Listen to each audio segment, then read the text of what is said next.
Hi hello friends, நான் உங்கள் அனிதா. இன்றைக்கி வந்து வீட்டில் எல்லாம் காயெல்லாம் காலி ஆயிடுச்சு. என்னென்ன வாங்கிட்டு வந்திருக்காங்கன்னு நம்ம பார்க்கலாமா? இங்கே பார்த்தீங்கன்னா பாப்பாக்காக கொஞ்சம் ஃப்ரூட்ஸ் வாங்கிட்டு வந்திருக்கிறாங்க.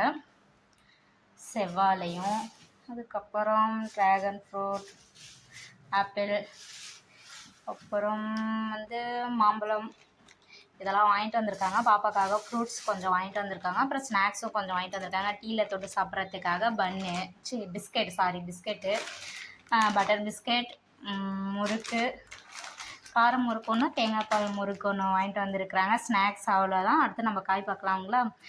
நாங்கள் வந்து சும்மா ஒரு 4 days ஒன்ஸ் தான் நம்ம வெஜிடபிள்ஸ் இந்த மாதிரிலாம் வாங்குவோம். நான் பார்த்திங்கன்னா கருவேப்பிலை, கொத்தமல்லி, புதினா இது சும்மா கொடுத்தாங்களாம், அதனால் வாங்கிட்டு வந்தாங்க.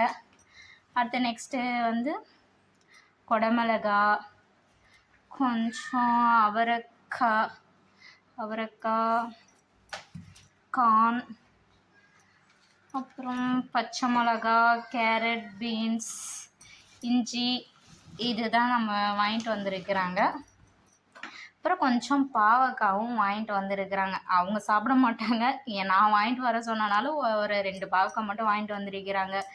ஏன்னா எனக்கு ரொம்ப பிடிக்கும் பாவக்காய். அவ்வளோதான் ஃப்ரெண்ட்ஸ், இவ்வளோ தான் வெஜிடபிள்ஸ் வாங்கிட்டு வந்திருக்காங்க. ஏன்னா இதுவே நான் வந்து ஒரு 4-5 டேஸ்க்கு நான் யூஸ் பண்ணிப்பேன். இதை வச்சே நல்லா மேனேஜ் பண்ணிடுவேன். நீங்களும் உங்கள் வீட்டில் எவ்வளோ வெஜிடபிள்ஸ் வாங்குவீங்கன்னு சொல்லி எனக்கு கமெண்ட் பண்ணுங்கள்.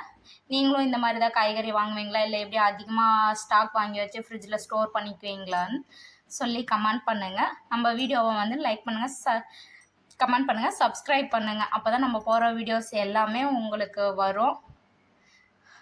Bye friends.